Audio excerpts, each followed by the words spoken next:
Saya Mary Angelina, NIM 191502675, kelas A15, Prodi PPKN. Di sini saya akan menjelaskan tentang sistem pemerintahan yang ada di Indonesia dan perbandingannya dengan sistem pemerintahan di negara lain yang sudah baik. Langsung saja, pokok-pokok sistem pemerintahan yang ada di Indonesia. Yang pertama, bentuk negara kesatuan dengan prinsip otonomi daerah yang luas. Wilayah negara terbagi dalam beberapa provinsi. Yang kedua, bentuk pemerintahan adalah republik, sedangkan sistem pemerintahan presidensial. Yang ketiga, presiden adalah kepala negara dan sekaligus kepala pemerintahan. Presiden dan wakil presiden dipilih secara langsung oleh rakyat dalam satu paket. Yang keempat, kabinet atau menteri diangkat oleh presiden dan bertanggung jawab kepada presiden. 5. Parlemen terdiri atas dua bagian atau bicameral, Dewan Perwakilan Rakyat atau DPR, dan Dewan Perwakilan Daerah atau DPD. Para anggota dewan merupakan anggota DPR. DPR memiliki kekuasaan legislatif dan kekuasaan mengawasi jalannya pemerintahan.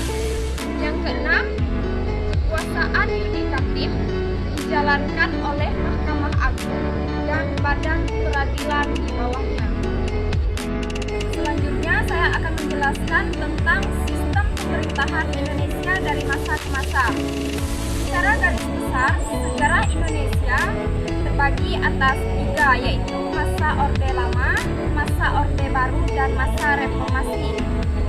Yang pertama, sistem pemerintahan Indonesia pada masa Orde Lama.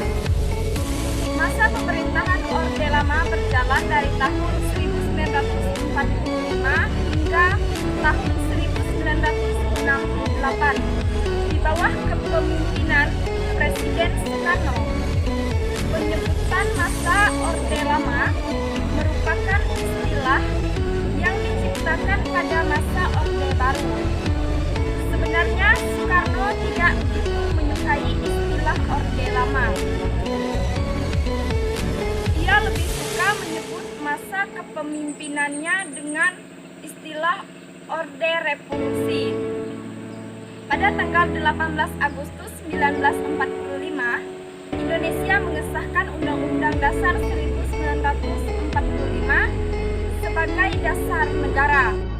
Sebenarnya di bawah Undang-Undang Dasar 1945 telah tercantum bahwa Indonesia menggunakan sistem pemerintahan presidensial. Namun, setelah 3 bulan terjadi penyimpangan terhadap Undang-Undang Dasar 1945. Penyimpangan itu adalah mengenai pembentukan kabinet parlementer dengan Sultan Syahrir sebagai Perdana Menteri, sehingga pada masa ini dipengaruhi oleh Belanda. Indonesia menggunakan sistem pemerintahan parlementer. Masa parlementer terakhir ketika dikeluarkannya Dekrit Presiden 5 Juli 1959. Yang kedua, sistem pemerintahan masa Orde Baru. Istilah Orde Baru dipakai untuk memisahkan kekuasaan era Soekarno atau Orde Lama dengan masa kekuasaan era Soeharto. Era Orde Baru juga digunakan untuk menandai setelah masa baru. Setelah ditumpasnya pemberontakan PKI tahun 1965, pada masa Orde Baru, awalnya demokrasi di Indonesia mengalami kemajuan. Perkembangannya kehidupan demokrasi era Orde Baru tidak jauh berbeda dengan demokrasi terpimpin.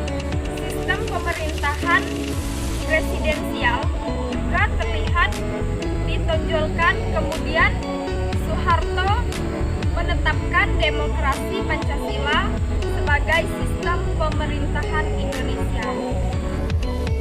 Yang ketiga, sistem pemerintahan masa reformasi. Era reformasi dimulai dari tumbangnya kekuasaan Soeharto pada tahun 1998 hingga sekarang. Pada era reformasi, pelaksanaan sistem pemerintahan demokrasi Pancasila diterapkan sesuai dengan asas demokrasi yang berlandaskan Pancasila. Pada era ini, pemerintahan memberikan ruang gerak kepada partai politik dan DPR untuk turut serta mengawasi pemerintahan secara kritis. Kemudian di sini saya akan membandingkan sistem pemerintahan yang ada di negara lain yang sistem pemerintahannya sudah baik dari Indonesia. Saya mengambil contoh dari 5 negara yang sistem pemerintahannya sudah baik.